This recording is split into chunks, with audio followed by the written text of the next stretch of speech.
This story will leave you speechless. A customer was humiliated by her own friend inside a luxury boutique, but no one expected what would happen next. When a stranger revealed her true identity, the store went silent. The woman who was called, not up to standard, was actually the CEO of one of the country's largest inclusive fashion brands, and the friend's reaction was unbelievable. Watch until the end and discover how the humiliated woman became a worldwide reference. Subscribe now and don't miss the next ones. The Beverly Hills Mall in Los Angeles was buzzing that Friday. Hurried executives, socialites loaded with shopping bags, and noisy teenagers mingled in the gleaming corridors. Among the international brand stores, the Lumiere boutique stood out with its imposing facade and windows, displaying the latest fashion trends. Sarah Jenkins moved through the mall corridors as if walking down a runway. Tall, slim, with perfectly styled blonde hair and designer clothes, she was the personification of what fashion magazines sold as perfection. At her side walked Rebecca Oliveira, a woman of average height, brown skin, and a fuller figure that contrasted with her friend's biotype. Despite her delicate features and harmonious face, Rebecca seemed to try to hide inside her own clothes. "Let's go into Lumiere. I love the new pieces that arrived from the summer collection," Sarah said, pulling Rebecca by the arm with a certain impatience. Rebecca hesitated. "I don't know, Sarah. I don't think I'll find anything in my size there." "Nonsense. You need to get out of that comfort zone. Maybe we'll find something that makes you look less voluminous," Sarah replied, not disguising the condescending tone in her voice. Inside the store, the atmosphere was sophisticated. Impeccably dressed saleswomen circulated among customers, offering glasses of champagne. Indirect lighting illuminated the racks of clothes organized by colors, creating an almost ethereal atmosphere. Rebecca felt out of place, while Sarah greeted staff by name and asked to see exclusive pieces. She just observed, trying to be invisible in a place where everything seemed made to be seen. "Rebecca, come here." Sarah's voice sounded louder than necessary, attracting curious glances. She was holding a tight red sequined dress with a deep neckline. "I tried this on last month. It looked perfect on me. But I think you should try it." Rebecca's face flushed intensely. She knew the dress would never fit her, and worse, she was sure Sarah knew it too. "It's not my style, Sarah," she murmured, trying to divert attention. "Nonsense. You never try anything different." Sarah brought the dress closer to her friend's body and spoke in a louder tone. "I don't think this will fit you. Or maybe it will, if the fabric stretches enough." A shrill laugh escaped Sarah's lips, echoing through the environment. Some customers exchanged uncomfortable glances, but no one intervened. A saleswoman approached with an embarrassed smile, but backed away when Sarah gave her an intimidating look. "Sarah, please," whispered Rebecca, her face now completely red. "I don't understand why you try to buy clothes here," continued Sarah, ignoring her friend's discomfort. "This place isn't for just anyone. I mean, some things have a standard, right?" From across the store, a man observed the scene with growing discomfort. Jack Reynolds, 38, was there choosing a gift for his sister when he noticed the situation. Tall, broad-shouldered, with a well-trimmed beard and penetrating brown eyes, he had a presence that naturally attracted attention. He wore simple but elegant clothes, dark, well-cut jeans, a white shirt, and a navy blue blazer that highlighted his upright posture. With each derogatory comment from Sarah, Jack frowned more. When she picked up a second dress, even smaller than the first, and made another malicious comment about Rebecca's body, he finally decided to intervene. "Excuse me," he said, approaching with firm steps. Sarah turned, automatically adjusting her hair when she saw the attractive man approach.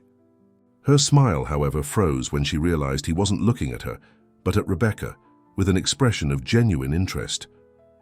"Do you have any idea who you're humiliating?" he asked, in a calm but firm voice, addressing Sarah. "Pardon me?" she replied between confused and indignant. "I'm just helping my friend find something suitable for her." She turned to Rebecca for confirmation, but she kept her eyes fixed on the floor. "And who is she after all?" continued Sarah, in a defiant tone, crossing her arms as if expecting an irrelevant answer. Jack smiled, an enigmatic smile that aroused the curiosity of everyone around. The store, which moments before was buzzing with conversations, was now in almost complete silence, everyone attentive to the unfolding situation. "You really don't know?" Jack asked, raising an eyebrow. "She is Rebecca Oliveira." "So what?" Sarah retorted, impatient. "I've known her for years. We've been friends since fashion school. What does that have to do with anything?" Jack looked at Rebecca as if asking permission to continue. For the first time since the beginning of that embarrassment, she raised her gaze, meeting his eyes. Something silent passed between them, a communication without words that culminated in a slight nod from Rebecca. "Rebecca Oliveira," continued. "Jack is only the creator and CEO of RO Fashion, one of the largest inclusive fashion brands in America, the same brand that just closed a partnership with this mall to open its concept store next month." Sarah visibly paled. Her eyes widened, in shock as her brain processed the information. That can't be true," she murmured, completely stunned. "Rebecca works with me at the advertising agency. She's a creative assistant." "Was," corrected Rebecca, finally finding her voice. "I was a creative assistant when you met me, Sarah. I left the agency 2 years ago when I received the investment. To expand my brand. I tried to tell you several times, but you always changed the subject when I talked about my work." The entire store was now completely absorbed in the scene. One of the saleswomen approached, addressing not Sarah, but Rebecca. "Missy Oliveira, it's an honor to have you in our store. If we had known you were coming today, we would have prepared an appropriate reception." Sarah felt the world spin around her. The walls of the elegant Lumiere store seemed to close in on her as she tried to assimilate the reality she had just discovered. Rebecca, her fashion school friend, the one she had always considered inferior, was actually a successful businesswoman. The same Rebecca she had just publicly humiliated. "Why did you never tell me?" asked Sarah, trying to regain control of the situation. Her voice, once loud and confident, was now nothing more than a trembling whisper. "I tried, Sarah, several times," Rebecca replied with a serenity that surprised everyone. "Remember that lunch last year when I started talking about my brand? You interrupted to comment on the skinny model in the magazine next to us. Or when I invited you to the launch of my first physical collection, you said you had a more important commitment." Fragments of memory flooded Sarah's mind. She vaguely remembered Rebecca mentioning something about her own brand, but she always thought it was just a small project, an unimportant hobby. She never imagined that her chubby friend, as she used to refer to her behind her back, could build something significant in the fashion world, a universe that Sarah always considered her territory. The store manager, an impeccably dressed middle-aged man, approached with hurried steps. Completely ignoring Sarah, he addressed Rebecca directly. "Miss Oliveira, what a wonderful surprise. We knew about the partnership with the mall, but we didn't expect to have the honor of your visit today." He took a golden card from the inside pocket of his jacket and handed it to her with a small bow. "As a future partner of Beverly Hills Mall, we would like to offer our exclusive services. And if I may be so bold, it would be an honor for Lumiere to develop a special line inspired by you." Rebecca accepted the card with a gentle smile. "Thank you, Mr. Smith. It will be a pleasure to discuss that possibility." The gazes of customers and employees alternated between Rebecca's now imposing figure and Sarah's increasingly shrunken posture. The contrast was striking. The woman who minutes before was the target of mockery was now receiving VIP treatment, while the one who boasted of social status was visibly out of place. Jack, who had revealed Rebecca's identity, maintained a respectful distance, observing the scene with a discreet smile of satisfaction. There was something in his eyes when he looked at Rebecca, something beyond momentary admiration. "I think I should leave," Sarah finally murmured, adjusting her purse on her shoulder.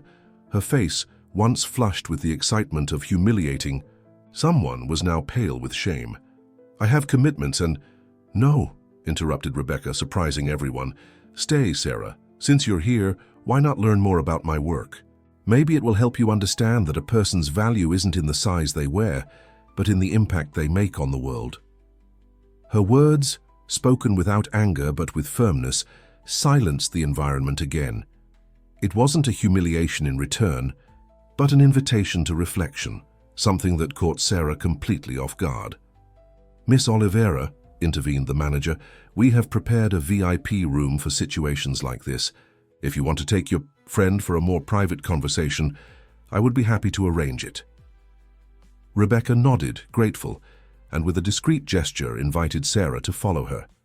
The woman hesitated for a moment, clearly considering escape as the more attractive option, but something in Rebecca's look, perhaps understanding, perhaps challenge, made her change her mind. As the two walked away following the manager, Jack approached Rebecca. "I apologize if I interfered in something I shouldn't have," he said sincerely. "I can't stand seeing people being treated like that." Rebecca turned to him with a soft smile. "No need to apologize. In fact, I think I should thank you. I've needed to face this situation with Sarah for a long time, but I always found excuses to avoid confrontation." "May I ask how you know each other?" Jack seemed genuinely interested. "Fashion design school at Fate," replied Rebecca. "We were classmates, me on a full scholarship, her the daughter of a textile industry businessman. Ironies of life, isn't it?" Before Jack could respond, the manager called Rebecca, indicating that the room was ready.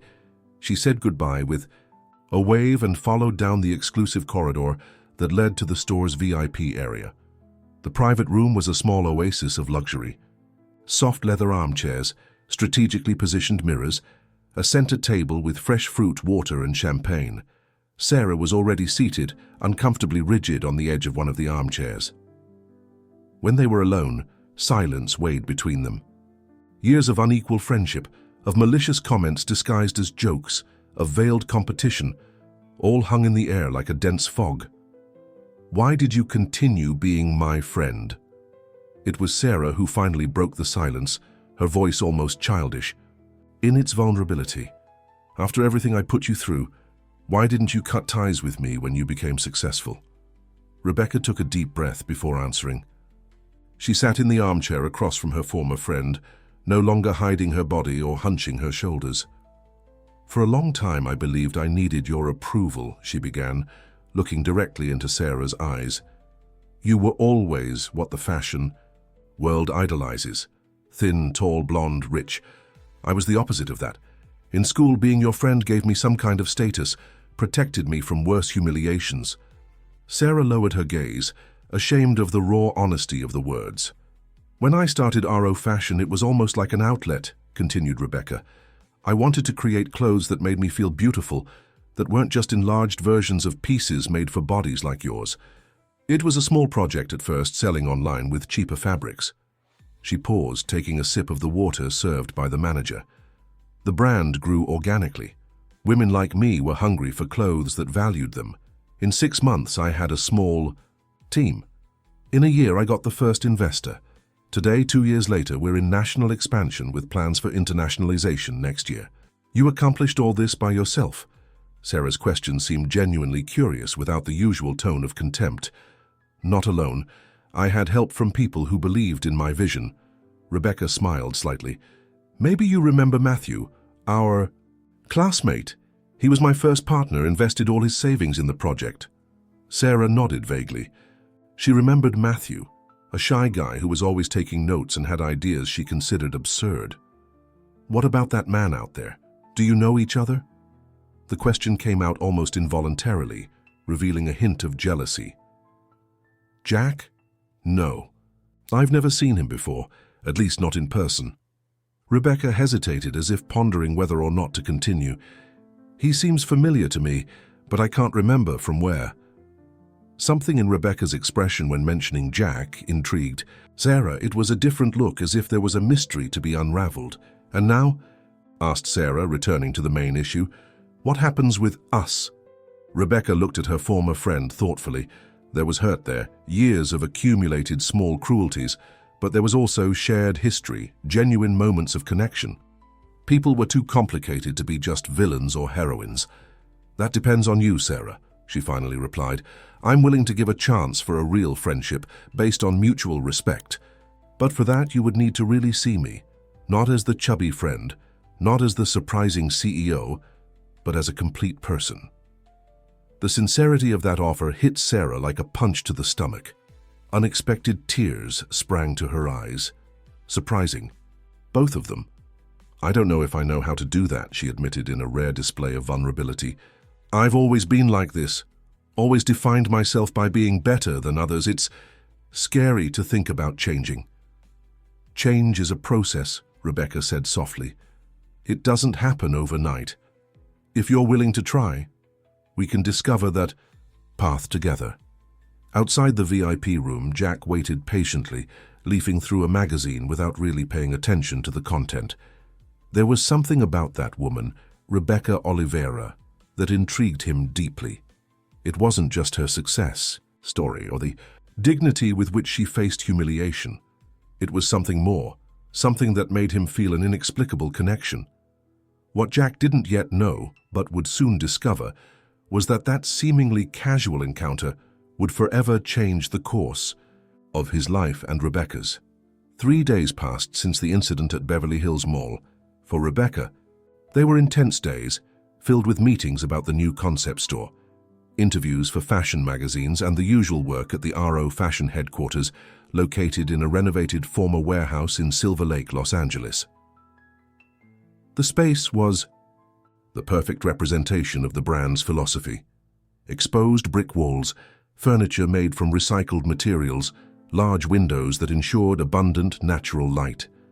Employees of different body types, ethnicities, and identities moved around the open office, creating a vibrant and diverse environment. Rebecca was in her office, reviewing the designs for the new spring-summer collection, when her assistant, Deborah, announced over the intercom, "Rebecca, there's someone here who wants to talk to you. He didn't have an appointment, but insists it's important." Intrigued, Rebecca asked, "Who is it?" "He said his name is Jack Reynolds. He mentioned that you met at Beverly Hills Mall." Rebecca's heart unexpectedly accelerated. In the last few days, she had thought about him more times than she would like to admit, wondering if they would meet again. "Please ask him to come in." Rebecca stood up, instinctively adjusted the emerald green pleated skirt she wore with a cream silk blouse, one of the pieces from her own collection. She took a deep breath, trying to calm the sudden nervousness. Jack entered the room, carrying a small bouquet of sunflowers. He wore a light blue shirt and jeans, more casual than at the mall, but equally elegant in its simplicity. "I hope I'm not interrupting anything important," he said with a shy smile. "I found your office after a little research. I hope you don't mind." "I don't mind," replied Rebecca, returning the smile. "Actually, I was thinking about how to thank you for the other day." Jack extended the bouquet. "These are for you. I remembered that you mentioned liking sunflowers that day." Rebecca accepted the flowers, surprised. "I mentioned that. I don't remember. When we were waiting for the manager to prepare the VIP room, you commented that the artificial flowers in the decoration would be more beautiful if they were sunflowers, because they always seek the light." "You have a good memory," she commented, genuinely impressed. "Please sit down. Can I offer you coffee, water?" As they chatted pleasantries, Rebecca couldn't help but notice how Jack seemed different from the men she usually met. There was a tranquility about him, a genuine attention to what she said. He didn't interrupt, didn't glance at his phone, didn't try to impress her with stories of his own success. "Actually," said Jack after a few minutes, "I came here with a specific purpose. I'd like to make you a professional proposal." Rebecca raised her eyebrows, curious. "What kind of proposal?" "I'm a photographer," he explained, "specialized in fashion and advertising. In recent years, I've worked mainly abroad, but I recently decided to return to the States. When I saw your brand and understood your proposal, I felt we could create something special together." He took a tablet from his backpack and showed Rebecca an impressive digital portfolio. There were shoots for Vogue, Elle, campaigns for renowned brands, all with a distinctive visual signature. Appreciation of natural beauty, minimal digital editing, light that seemed to embrace the subjects rather than just illuminate them. "Your work is incredible," commented Rebecca, genuinely impressed. Why would you be interested in working with a still small brand like RO Fashion? Jack hesitated for a moment. May I be honest? Please. I'm tired of photographing just one type of beauty, of having to edit each image until the model longer looks human. Your brand represents everything I believe in. Real diversity, not just as a marketing strategy, but as a philosophy. I want to be part of that. There was such palpable sincerity in his words that Rebecca felt an unexpected emotion grow inside her. Here was someone who really understood her vision, who shared her values. We're actually planning a new campaign, she finally said, for the launch of the store at Beverly Hills Mall. It would be a great opportunity to start this partnership. Jack's face lit up. That would be perfect. I have some ideas I'd like to share. As they discussed concepts for the campaign, Rebecca noticed how naturally the conversation flowed between them. It was as if they had been working together for years. Each idea he proposed complemented hers, elevating the original concept to something even more meaningful. After almost 2 hours of creative conversation, they were interrupted by Deborah, who reminded Rebecca of a scheduled video conference with investors. I should go, said Jack, standing up, but I'd really like to continue this conversation. Maybe over dinner. Rebecca felt her face blush slightly. Was it a professional or personal invitation? The line seemed strangely blurred. Dinner would be great, she replied, keeping a casual tone. To discuss more project details, of course. Of course, smiled Jack with a gleam in his eyes, suggesting that they both knew they could discuss much more than just work. After Jack left, Rebecca tried to focus on the video conference, but her mind kept returning to that unexpected encounter. There was something familiar about him, something she couldn't exactly define, as if she already knew him from somewhere, from another time. The next morning, while having her coffee on the small balcony of her apartment in Echo Park, Rebecca was surprised by a message on her phone. It was Sarah asking to meet. After the incident at the mall, they hadn't spoken. The message simply said, "Need to talk to you. It's important. Can I stop by your office today?" Rebecca hesitated. Part of her wanted to close that chapter of her life, move on without the weight of that toxic friendship. But another part, perhaps the stronger one, believed in the possibility of redemption. After a few minutes of reflection, she replied, "I'll be free around 3 p.m. When Sarah arrived at the RO Fashion office, she was almost unrecognizable. Without the usual air of superiority, she wore simple clothes, jeans, a white t-shirt, and sneakers. Her hair, normally impeccable, was tied in an unpretentious ponytail. "Thank you for seeing me," she said, visibly nervous, sitting in the chair indicated by Rebecca. "What did you want to talk to me about?" asked Rebecca, maintaining a neutral tone. Sarah took a deep breath. "First, I want to apologize, not just for what happened at the mall, but for all these years. I always treated you like you were less important, less capable, less everything. And I was completely wrong." There was a genuine vulnerability in her voice that caught Rebecca by surprise. Sarah, always so controlled and calculating, seemed to be really opening her heart. "Why now?" questioned Rebecca. "Is it because you discovered I'm successful? Because now I can offer you something?" "I can't deny that seeing you in that position made me rethink many things," admitted Sarah. "But in the last few days I've been reflecting deeply on who I am and how I treat people, and I didn't like what I saw." She paused, as if searching for the right words. "I grew up hearing that appearance is everything, that we need to be better so than others to have value.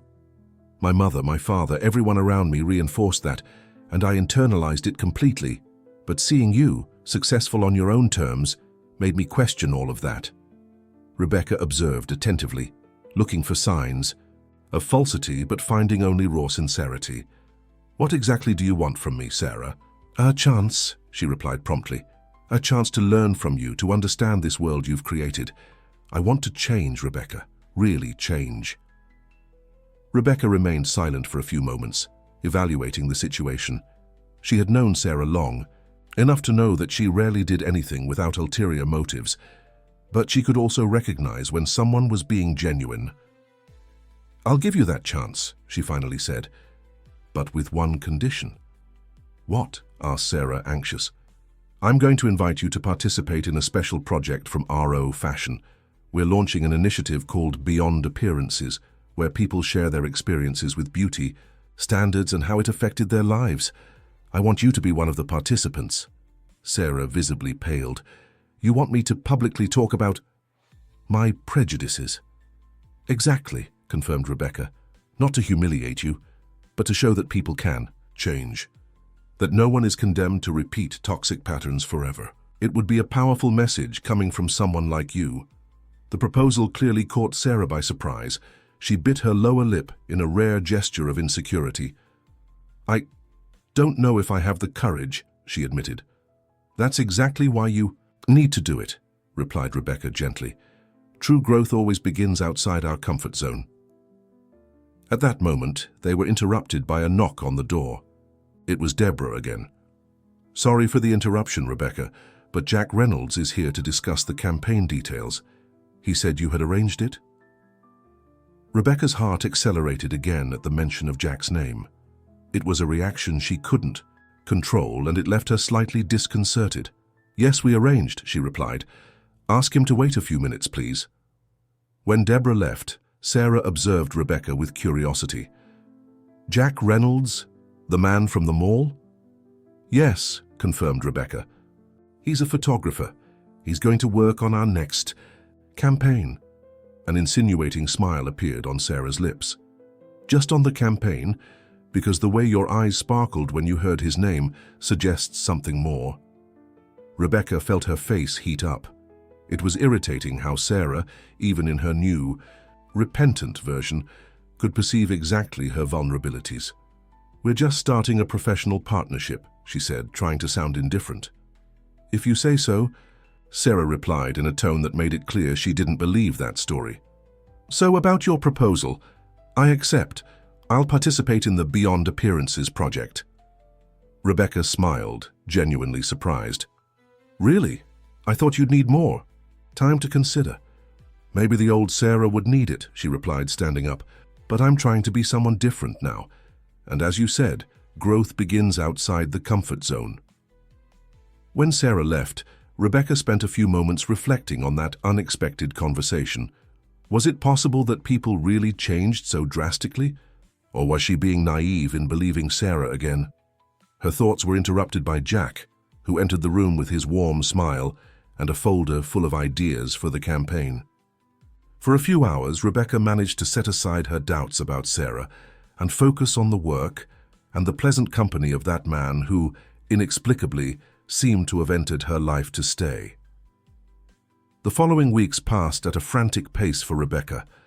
The preparation for the inauguration of the concept store at Beverly Hills Mall, the production of the new collection, and the development of the Beyond Appearances project consumed practically all her time. But amid the professional turbulence, there was Jack. What began as a professional partnership quickly evolved into something more. After long work meetings, they frequently extended the night with dinners where they talked about everything, from fashion trends to philosophy, politics, and personal dreams. Rebecca discovered in Jack a rare interlocutor, someone who truly listened to her and valued her opinions. That Saturday morning, they had arranged to meet at Griffith Park for a photo session with one of the models from the Beyond Appearances campaign. The day was perfect: blue sky, mild temperature, a gentle breeze that swayed the treetops. Jack was already positioning the equipment when Rebecca arrived, accompanied by Sarah, who surprisingly had deeply committed to the project. In recent weeks, Sarah had been working as a volunteer assistant at RO Fashion, learning about inclusive fashion and, more importantly, about respect for diversity. "Good morning," greeted Jack, briefly hugging Rebecca before extending his hand to Sarah. "Everything's ready to start. Camilla is already in the improvised changing room getting dressed." Camilla was one of the main models of the campaign, a 45-year-old woman with a curvy body and grey hair that she proudly displayed. Her story of overcoming years of suffering with eating disorders due to pressure from the fashion industry would be one of the highlights of the project. While Jack gave the last instructions to his team, Rebecca and Sarah walked through the park, discussing project details. "I never thought I'd say this," commented Sarah, "but I'm really excited about this work. It's as if I've awakened to a reality that was always there, but that I refused to see." Rebecca smiled. Sarah's transformation in recent weeks had been surprising. The arrogance and superficiality that had always characterized her were gradually giving way to a more reflective and empathetic posture. "People can change when they really want to," replied Rebecca. "You're proving that." Sarah stopped walking, turning to face her friend. "I still have a lot to learn and many mistakes to correct, but I want you to know that I'm sincere in this. I'm not just trying to get close to you out of self-interest." Rebecca nodded. Despite initial doubts, she was beginning to believe in Sarah's sincerity. Her actions in recent weeks spoke louder than any words. The photo shoot went magnificently. Jack had a special talent for capturing people's essence, for revealing beauty where many couldn't see it. Each click seemed to tell a story, convey an emotion. "He's really amazing," commented Sarah, watching Jack work. "And I'm not just talking about professional talent." Rebecca blushed slightly. "We're just friends." "For now," retorted Sarah, with a suggestive smile. "But anyone can see there's something more happening. The way he looks at you, as if he's always searching for something in your eyes." Before Rebecca could respond, they were interrupted by Matthew, the partner and college friend who had arrived to accompany the shoot. "Becca, I need to talk to you," he said, his tone indicating a certain urgency. "In private, if possible." Intrigued, Rebecca moved away with Matthew to a stone bench under a leafy tree, far from the ears of the team. "What happened, Matthew? You seem worried." He hesitated as if searching for the right words. "It's about Jack Reynolds." Rebecca's heart accelerated. "What about him? Did you research his past before hiring him? Beyond looking at the portfolio, I mean." "Not exactly," admitted Rebecca. "He showed his work, has impeccable references, and everything he has proposed so far has been brilliant." "Why? Is there something I should know?" Matthew took a deep breath.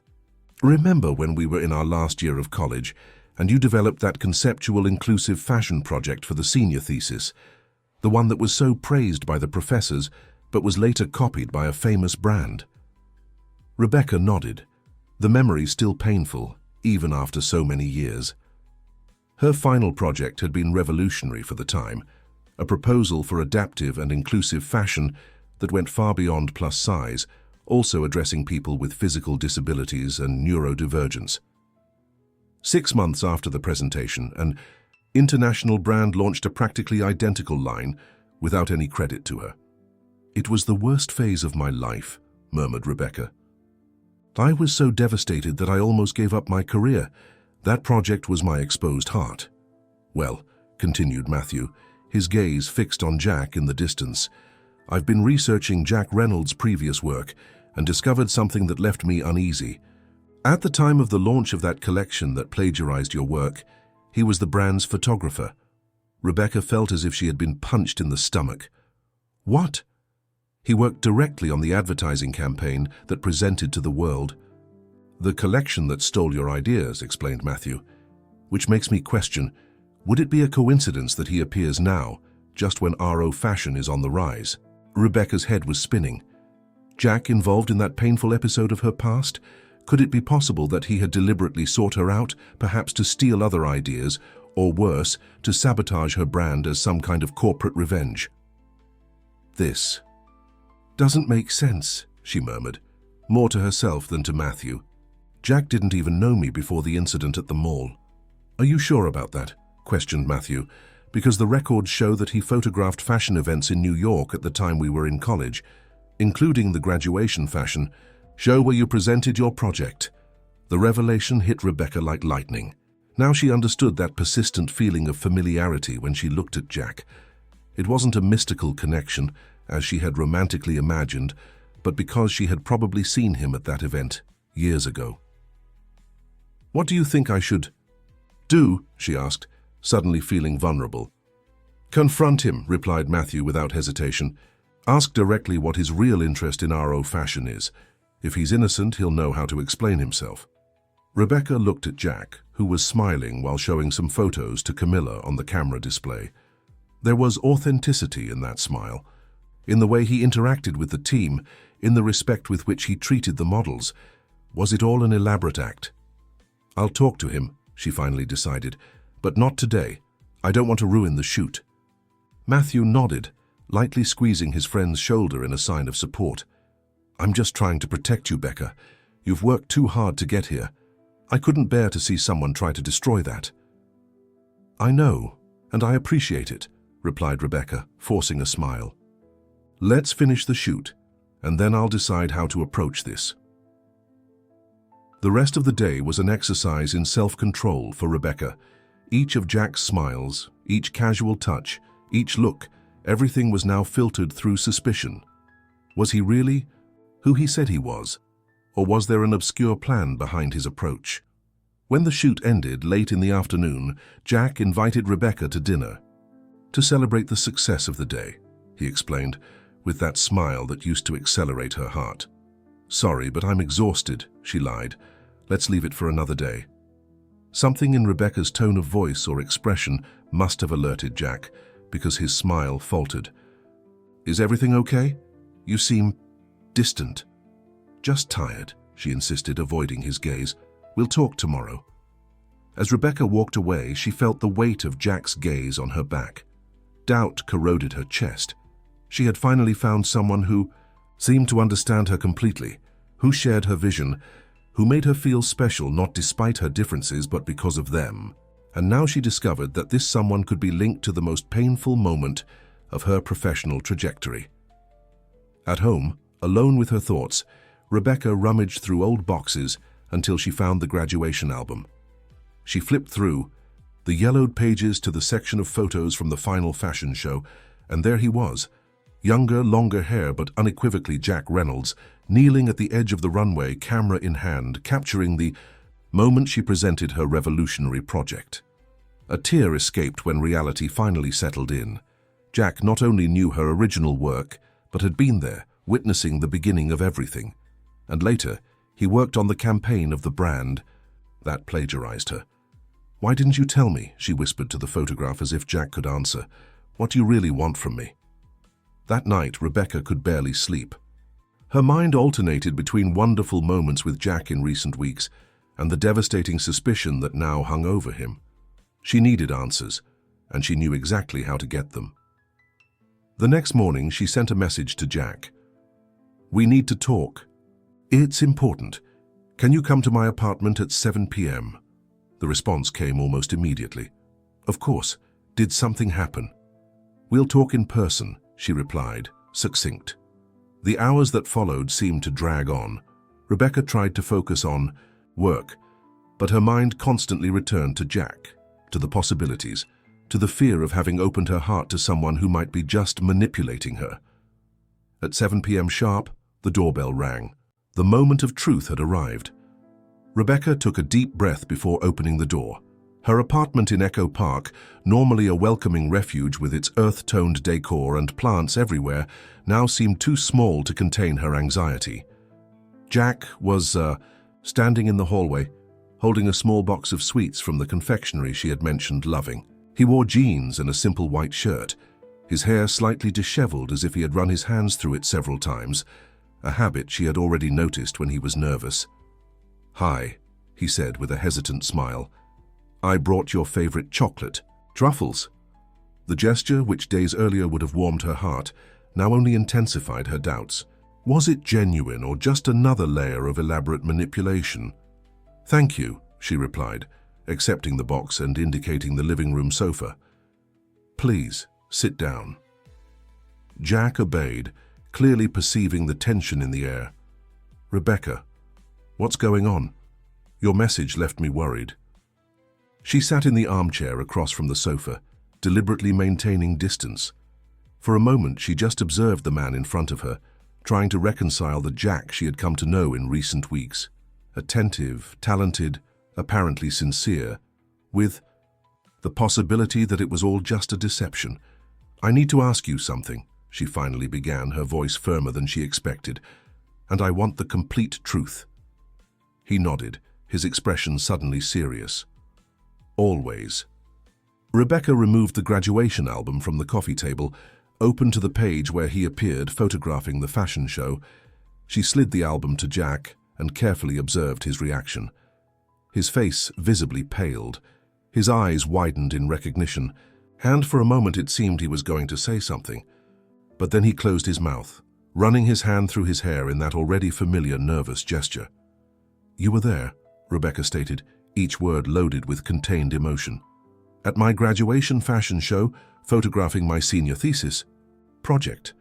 The same project that 6 months later was copied by the Elysée brand, for which you worked as the campaign photographer for the launch." Jack closed his eyes for a moment, as if absorbing the blow.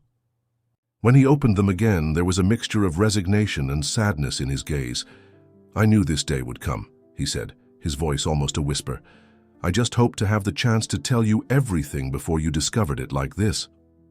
"So, it's true," concluded Rebecca, feeling a pang of pain in her chest. "You knew me before. You knew who I was when you approached me at the mall." "Yes and no," replied Jack, leaning forward. "Can I explain everything, please? It's more complicated than it seems." Rebecca gestured for him to continue, crossing her arms in a defensive posture. "I was indeed at that fashion show," he began. "I was a freelance photographer at the beginning of my career, hired by the university to document the event. When I saw your project, I was impressed. It was revolutionary, ahead of its time. I took dozens of photos, more than necessary, because there was something genuinely innovative there." He paused, as if organizing his thoughts. 3 months. Later, I was hired by Elysée to photograph their new collection. When I arrived at the studio and saw the pieces, I immediately recognized them. They were your ideas, practically unaltered. I confronted the creative director, Connor Morgan. The name made Rebecca shudder. Connor Morgan, a powerful name in American fashion, known for his talent, but also for questionable practices. "What did he say?" she asked, curiosity momentarily overcoming the hurt. He denied it, of course, said it was convergent inspiration, that great minds think alike. Jack shook his head, clearly outraged by the memory. I threatened to expose him, but he made it clear it would be my word against his, and more if I created problems I would never work in the industry again. "And you chose your career," concluded Rebecca, a touch of bitterness in her voice. "No," Jack firmly countered. "I did the session because I was already contractually obligated, but after that, I refused all offers from Elysée, even when it meant losing money and opportunities, and I began documenting other cases of plagiarism by them." This last part caught Rebecca by surprise. "What do you mean?" Jack opened his backpack and took out a flash drive. "It's all here. Emails, testimonials, comparisons of original designs, with final pieces. Over the last 5 years, I've collected evidence that Elysée systematically steals ideas from independent designers and students." Rebecca looked at the small object with suspicion. "Why? Why do this?" "At first, out of guilt," he admitted, "for not having been able to prevent what happened with your project. Later, it became a personal mission. I wanted to expose the truth, but I needed irrefutable evidence." "And why didn't you come to me before? Why this elaborate approach, pretending you didn't know me?" "I didn't pretend," Jack protested. "When I saw you at the mall, it was a genuine coincidence. I recognized you immediately, of course, but I didn't plan that encounter. And afterward, I didn't know how to tell you. Each day that passed, it became more difficult. How would I explain that I had known about the plagiarism for years without appearing complicit?" Rebecca stood up, needing space to process all of this. She walked to the window, observing the city lights that were beginning to turn on in the twilight. "How can I believe this?" she finally asked, turning to face him. "How do I know it's not another manipulation, that you're not here on their behalf to spy on my brand or sabotage my work?" Jack stood up too, but maintained distance, respecting her space. "I can't prove my intentions, Rebecca. I can only show you the evidence I've collected and let you decide what to do with it. If you want me to leave your life after this, I'll respect your choice." The sincerity in his voice was palpable, There was a vulnerability there that would be difficult to fake. Why didn't you publish this evidence? Why keep it for so long? Because I wanted to offer it to you, he replied simply. It's your right to decide how to use this information. It's your career, your reputation at stake. I thought, after getting to know you better, I would find the right moment to share everything. Rebecca felt tears forming, the emotional confusion finally finding physical release. The whole situation seemed too surreal. I need to think, she finally said. I need time to absorb all this. I completely understand, replied Jack, collecting his backpack. I'll leave the flash drive. Look at it when you're ready. And Rebecca, regardless of what happened before, what I feel for you now is real. More real than anything I've ever felt. With those words, he headed for the door. Before leaving, he turned one last time. I deeply regret not having the courage to tell you before. You deserve to know from the beginning. After his departure, Rebecca remained motionless for several minutes, the flash drive weighing in her hand as if it contained much more than simple digital data. In it were potentially the answers to a painful chapter of her past, but also difficult decisions about her future. 3 days passed without contact between Rebecca and Jack. She immersed herself in the evidence contained in the flash drive, revisiting emotions long buried. The evidence was compelling. Elise had systematically stolen not only her work, but that of dozens of other creators over the years. Connor Morgan, the creative director, seemed to operate with impunity, protected by the brand's power and industry connections. On the 4th day, Rebecca made her decision. She called a small meeting in her office with only 3 people, Matthew, Sarah, and her lawyer, Mr. Paul Nelson. I'm going to sue Elise, she announced, after sharing the evidence. Not just for myself, but for all the designers who had their work stolen. And I'm going to make this public, use RO Fashion's visibility to expose what has been happening. Are you sure? Asked Matthew, concerned. They are powerful, Becca. They can try to destroy the brand we've built. I'm aware of the risks, she replied firmly, but I can't stay silent knowing what I know now. It's a matter of integrity. I'll be by your side, affirmed Sarah, surprising everyone with her resolution. I know people in the media who can help publicize this in the right way. Mr. Nelson analyzed the documents again. The evidence is solid. We can file the lawsuit next week, but Rebecca, this will be a long and possibly draining battle. I'm prepared, she assured. At the end of the meeting, when everyone had left, Rebecca finally sent a message to Jack. Can we talk at Griffith Park tomorrow at 10 a.m.? His response came immediately. I'll be there. The meeting in the park had a special meaning for both of them. It was there they conducted their first photo shoot together, where the RO Fashion team first saw Jack's unique talent. When Rebecca arrived at the agreed-upon spot, a bench under a leafy tree near the lake, Jack was already waiting for her.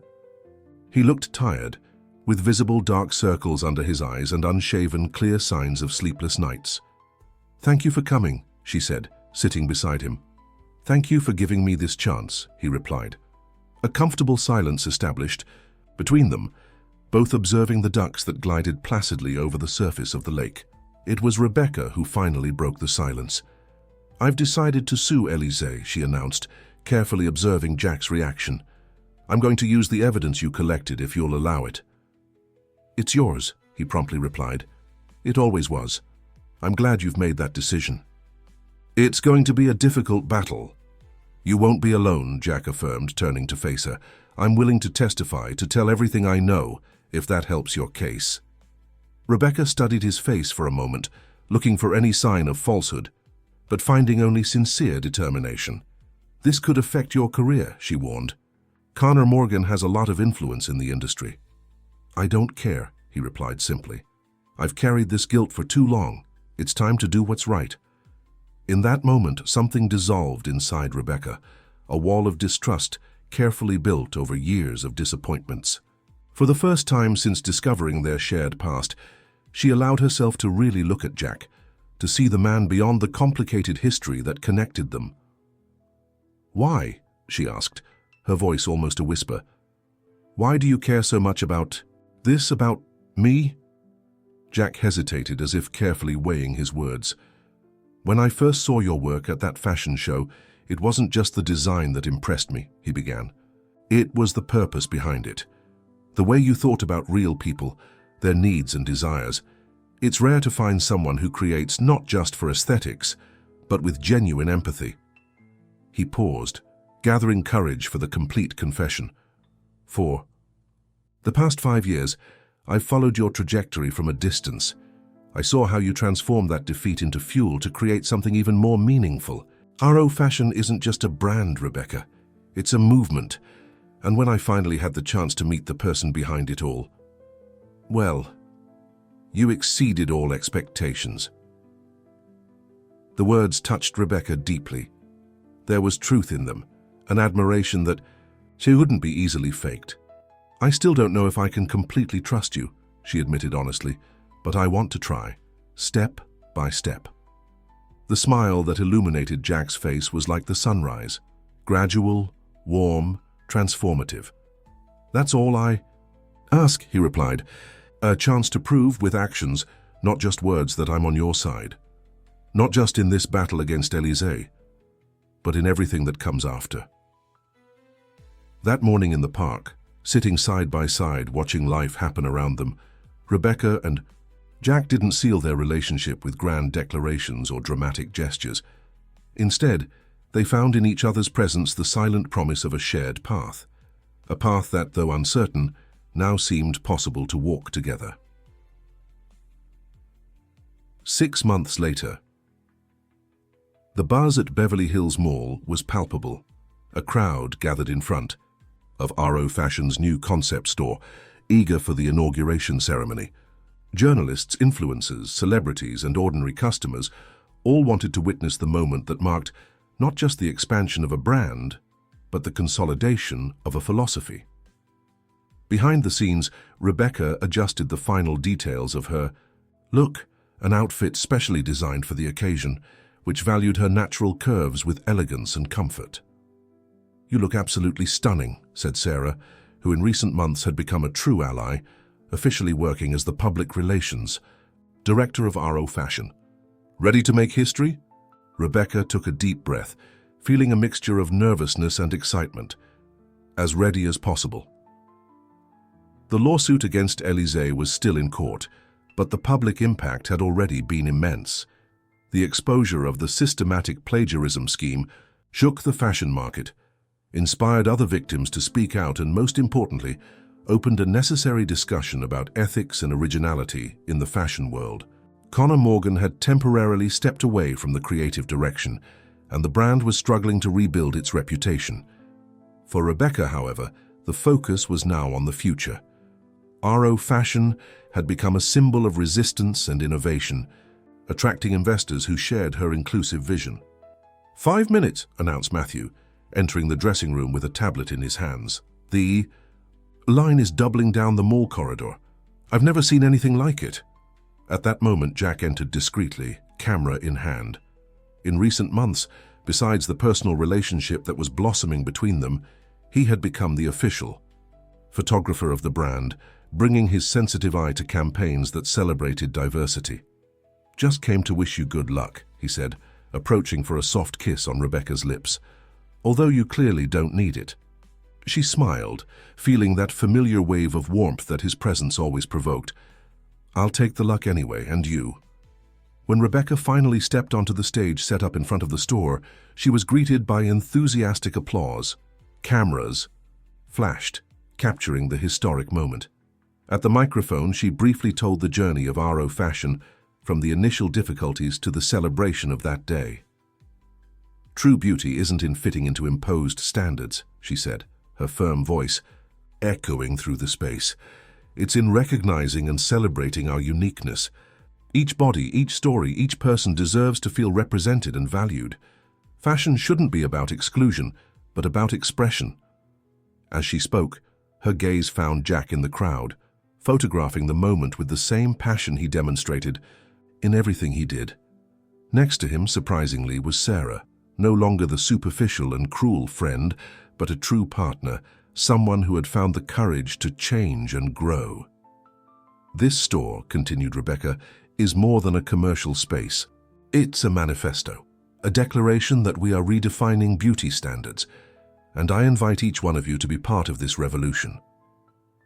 As she cut the inaugural ribbon, under enthusiastic applause, Rebecca felt a deep sense of accomplishment.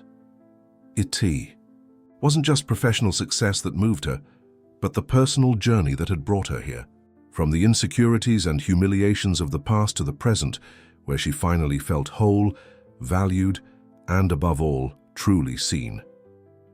As the first customers entered the store, marveling at the welcoming environment and the pieces carefully designed to celebrate different types of bodies, Rebecca found a moment to approach Jack. "We did it," she whispered, intertwining her fingers with his. "You did it," he corrected, with evident pride in his gaze. "I just had the privilege of documenting the journey." Rebecca smiled, thinking about how unpredictable life's paths were. That afternoon at the mall, when Sarah had publicly humiliated her, now seemed a necessary turning point. It was necessary to face the past, both distant and recent, to finally embrace the future she deserved. "You know what I think?" she said, observing the animated movement in the store. "That sometimes we need to go through difficult moments to recognize our own strength, and to identify who really deserves to be by our side." Jack nodded, gently pulling her into an embrace. "And sometimes the universe conspires in mysterious ways to put us exactly where we should be." In that moment, surrounded by people who respected and loved her for who she was, not despite her differences but because of them, Rebecca felt finally complete. Her journey hadn't been easy, but each obstacle, each tear shed, each moment of doubt had contributed to the strong and accomplished woman she had become. And as the celebration continued around her, Rebecca knew with absolute certainty that her story was just beginning, a story no longer defined by external standards or judgments of others, but by her own choices and the courage to be authentically who she was. Dear listeners, we hope Rebecca's story has moved and inspired you. To continue this journey of transformation and self-acceptance, we've prepared a special playlist with equally captivating stories. Find it here, clicking on the left. If you like this narrative about acceptance, overcoming, and true love, don't forget to subscribe to our channel and leave your like on the video.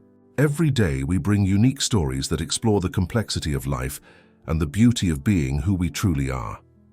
Also share your own experiences in the comments. Have you ever gone through situations of judgment because of your appearance? How did you overcome them? We're eager to know your stories and build together this community that celebrates diversity in all its forms. Until the next story.